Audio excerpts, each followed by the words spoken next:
Margaret Thompson thought she had finally found companionship in Raj Patel, a charming young man who seemed to bring life back into her lonely world, but behind his smile, a deadly plan was unfolding that would shatter her life just 52 weeks after their wedding.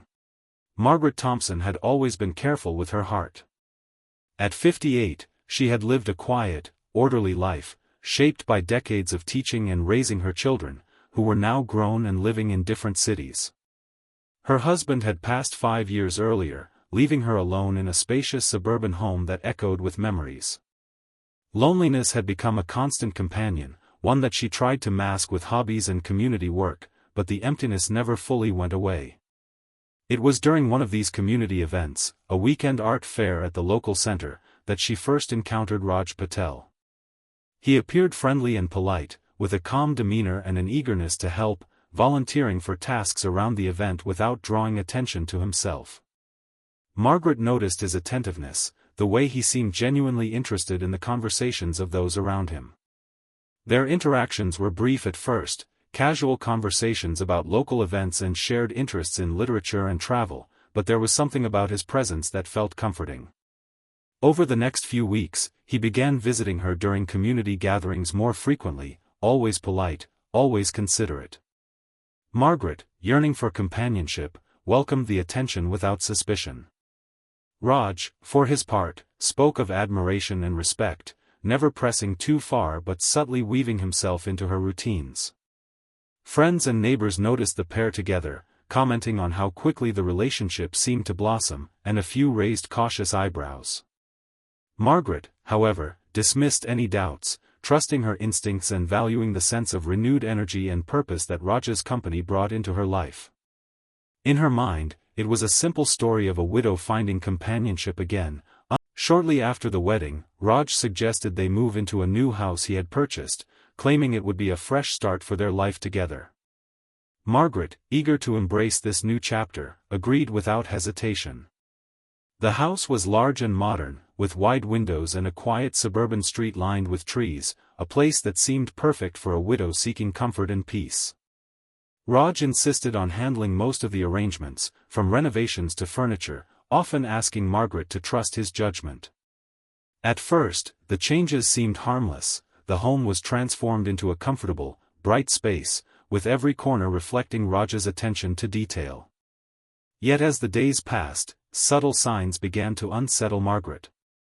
Raj spent hours in the office upstairs, shutting the door tightly behind him and refusing to explain what he was doing. At times, he would receive visitors, strangers who arrived at odd hours and left just as quickly, leaving Margaret with uneasy feelings she could not shake. Packages would arrive for Raj, some addressed vaguely, others simply labeled with initials, and he would quickly hide them before Margaret could see their contents. Neighbors noticed his unusual patterns too, late-night departures, secretive phone calls, and an intense focus on his own routines rather than sharing life together. Margaret, trying to maintain her trust, brushed aside her discomfort, convincing herself that Raj's behavior was harmless and perhaps linked to work or private matters. But with each passing day, a sense of isolation grew. The house, though beautiful, felt increasingly like a place where Margaret's world was shrinking, her connections to friends and family weakening under the careful, controlling influence of a husband who seemed to be hiding far more than she realized. As the weeks turned into months, Margaret began noticing subtle changes in her finances. Money she had carefully saved over decades started to disappear. Raj reassured her that the withdrawals and transfers were for investments, promising high returns that would secure their future. Margaret, trusting him completely, rarely questioned the specifics, assuming he had her best interests at heart. But small inconsistencies began to pile up. Bank statements didn't match the explanations he gave, bills were being paid late, and large sums vanished without clear purpose. Raj suggested that they update Margaret's will and life insurance policies, framing it as a precautionary step to protect her assets. Hesitant at first, Margaret eventually agreed, believing it was a sensible decision for someone in her position. Raj skillfully guided her through the paperwork, always present, always patient, ensuring she felt safe and confident in signing. Gradually, he began to isolate her from her usual support system.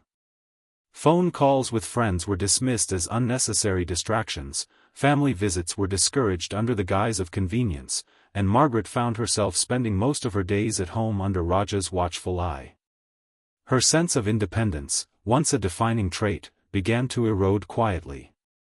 Friends who attempted to check in noticed a change in her demeanor. She was more reserved, quieter, and increasingly reliant on Raj for decisions both large and small. The savings she had worked so hard to accumulate seemed to slip further from her grasp, but Raj's constant reassurances kept her doubts at bay. Unbeknownst to Margaret, her trust and generosity were being exploited systematically. The very man she had welcomed into her life with hope and companionship was quietly reshaping her world, gaining control over her finances and her future, all while keeping his true intentions carefully concealed. As the months passed, Margaret began noticing strange activity around the house that she couldn't explain. Late at night, unfamiliar cars would pull into the driveway, and men she had never seen before would approach the front door. Raj always met them with a calm, polite demeanor, escorting them inside with whispered conversations and brief exchanges. Margaret felt a growing sense of unease, though she tried to dismiss it as harmless business or acquaintances of her husband. On several occasions, she noticed him carrying small envelopes or packages from these visitors into the house, quickly locking them away in his office. The secrecy weighed heavily on her. Attempts to ask about the visitors were met with evasive answers or reassurances that it was none of her concern. Even the neighbors began to notice odd patterns, late-night lights in the house, the comings and goings of strangers, and Raj's tendency to disappear for hours without explanation. Margaret, already feeling isolated due to Raj's subtle control over her social life, grew increasingly anxious.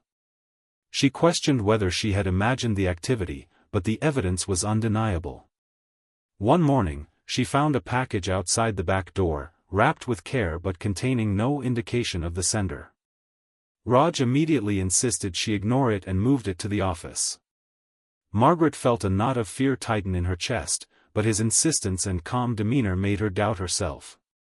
Slowly, the home that had once seemed like a sanctuary began to feel like a place of secrets and hidden threats.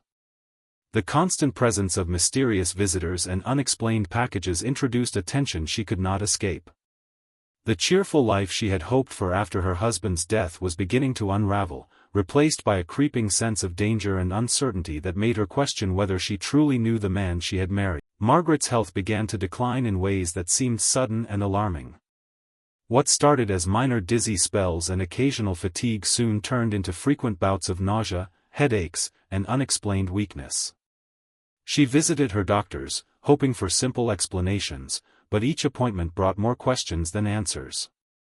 Raj accompanied her to every consultation, insisting she rest and take the medications he provided. At first, Margaret appreciated his care and support, feeling comforted by his constant presence. Yet over time, the reassurance began to feel controlling. Raj carefully monitored her diet, discouraged her from strenuous activity, and subtly suggested she avoid seeing friends or family who might worry her about her condition. Neighbors noticed she rarely left the house and appeared increasingly fragile. Unbeknownst to Margaret, some of the medications and supplements Raj insisted she take contained substances that worsened her health. Minor symptoms escalated into severe weakness, leaving her dependent on him for daily activities. She found herself struggling to perform simple tasks like cooking or walking short distances, a stark contrast to the independent life she had led before. Friends who tried to reach out were met with polite excuses from Margaret, claiming she was simply under the weather or needing rest. The isolation grew, as Raj carefully ensured she remained confined within the house, her interactions limited and her ability to question him diminished. Each day, the woman who had once been energetic and lively was slipping further into frailty, unaware that her declining health was not natural, but the result of calculated manipulation. Margaret's trust in Raj, combined with her physical vulnerability, created the perfect conditions for someone with malicious intent to exert complete control over her life and well-being. Helen, Margaret's oldest and closest friend, began to notice worrying changes that others in the neighborhood hadn't yet recognized. Margaret, once vibrant and socially active, had become withdrawn and almost unrecognizable in her energy and demeanor. Phone calls were answered reluctantly, visits from family were met with hesitation, and she often seemed distracted or anxious. Helen's concern grew when Margaret mentioned new medications and strict routines that Raj had imposed, all presented as caring advice but feeling increasingly controlling. Over time, Helen noticed inconsistencies in Margaret's stories: sudden trips to the doctor, vague explanations about missing money, and fleeting mentions of unusual visitors. Something felt off, and Helen couldn't shake the nagging feeling that her friend was in danger. She began keeping a careful record of what Margaret told her, noting dates, strange incidents, and behaviors that seemed unusual for someone she had known so well for decades. Helen also attempted to maintain contact through phone calls and social media, but Raj's presence was always there, subtly preventing her from getting full access to Margaret's life. Packages arrived, appointments were mysteriously delayed, and Margaret's explanations were always incomplete, leaving Helen frustrated and alarmed. One night, she even noticed through Margaret's slightly ajar window that strangers were leaving the house late at night, carrying small packages. Helen's instincts screamed that something sinister was happening, yet Margaret remained trusting of Raj, dismissing any suggestion of wrongdoing. Helen realized that documenting these oddities might be the only way to help Margaret if things worsened. The combination of Margaret's declining health, increasing isolation, and Raj's manipulative control painted a chilling picture. Helen's determination to uncover the truth became a lifeline, the only thread connecting. Exactly 52 weeks after their wedding, Margaret's condition took a sudden and terrifying turn. What had been a gradual decline escalated overnight into severe weakness and confusion. One neighbor, worried by the unusual silence and the sight of Raj pacing anxiously outside, decided to check on her.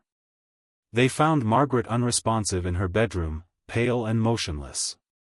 Emergency services were called immediately, but despite their best efforts, she could not be revived.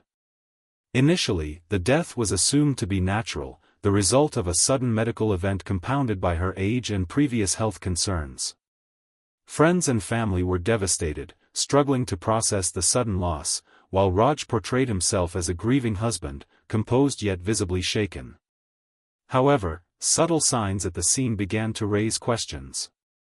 Small bruises on Margaret's arms and faint chemical residues on surfaces in her room hinted at a more sinister reality. Personal belongings were meticulously arranged, but a few items, such as prescription bottles and envelopes, seemed out of place, as if someone had tried to hide evidence.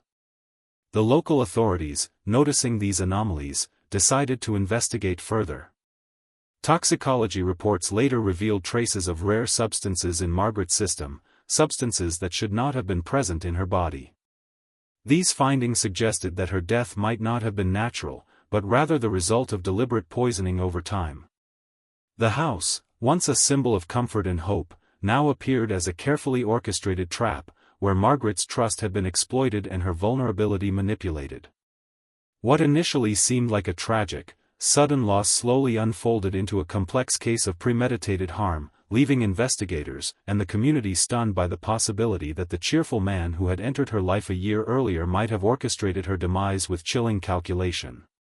Once the authorities became involved, the investigation into Margaret's death revealed layers of deception that had been carefully hidden for months. Police began by examining her financial records, uncovering a pattern of unusual withdrawals, transfers to unknown accounts, and sudden changes in her estate documents. Every transaction suggested meticulous planning and pointed toward a single beneficiary, Raj. Investigators then delved into Raj's background. They discovered multiple aliases, inconsistent immigration documents, and a trail of employment that often seemed fabricated or unverifiable. Friends and neighbors came forward, recounting incidents that had seemed minor at the time but now painted a disturbing picture: late-night visitors, mysterious packages, and the growing isolation of Margaret. Forensic teams analyzed the substances found in Margaret's system, confirming the presence of rare chemicals that could have caused her decline over time. Toxicologists determined that repeated exposure, rather than a single overdose, likely contributed to her deteriorating health. Detectives pieced together timelines, cross-referencing her medical visits with Raj's comings and goings.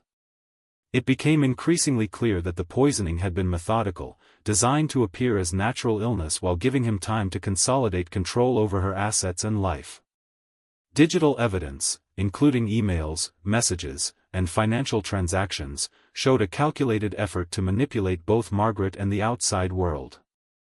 Investigators noted his attempts to control who saw Margaret and what information reached her friends or family, isolating her from potential sources of support. Every layer uncovered revealed a man who had meticulously orchestrated the events leading to Margaret's death.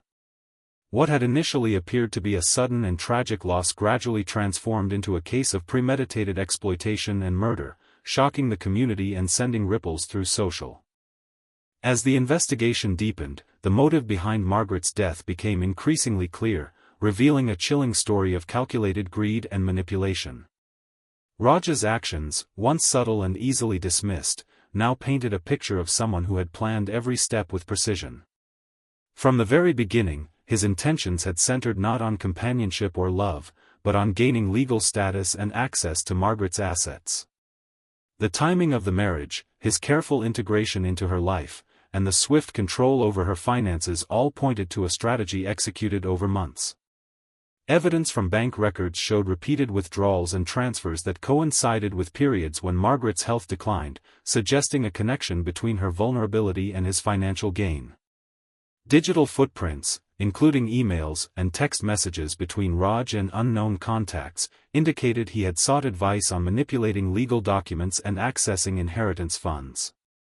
Investigators discovered that he had researched methods to induce illness in elderly individuals without immediate detection, and toxicology reports confirmed he had used substances in a calculated manner to weaken Margaret over time.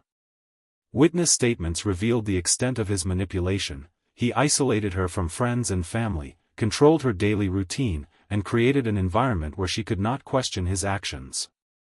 It became evident that Raj's motive was purely self-serving, a blend of ambition, greed, and cold calculation. The revelation shocked those who had once seen him as polite and charming, underscoring the danger of deception hidden behind friendly facades. Margaret's tragic end was not the result of chance or misfortune, but the culmination of a meticulously executed plan designed to exploit her trust, her assets, and ultimately, her life. Raj was arrested shortly after the full scope of his actions came to light. Charged with murder, fraud, and multiple immigration-related offenses, he faced a legal system prepared to unravel the intricate web he had woven over the past year. The trial became a spectacle, capturing national attention as prosecutors laid out a timeline of manipulation, financial exploitation, and premeditated harm. Evidence presented included bank statements, toxicology reports, digital communications, and witness testimonies, all painting a portrait of a man who had methodically dismantled Margaret's life for his own gain. Friends and neighbors testified about his charm, his ability to appear caring while isolating Margaret from those who could have helped her, and the subtle but relentless control he exercised. The jury was confronted with the stark contrast between the man the public had seen and the calculated predator revealed in the courtroom. Margaret's family, devastated by the betrayal and loss, found a small measure of solace in the pursuit of justice. They established a foundation in her memory, aimed at raising awareness about the risks faced by elderly individuals seeking companionship, and advocating for stronger safeguards against financial and emotional exploitation. Raj's conviction served as a cautionary tale, a stark reminder that appearances can be dangerously deceptive. The community grappled with the realization that someone so outwardly polite and unassuming could orchestrate such deliberate harm. Margaret's story became emblematic of the hidden dangers lurking behind seemingly ordinary relationships, highlighting how trust, when exploited, can have fatal consequences. Though her life was cut short, the legacy of her experience has spurred vigilance, education, and preventive measures, ensuring that her tragedy serves not only as a chilling account of manipulation and greed but also as a warning and a call to protect the vulnerable.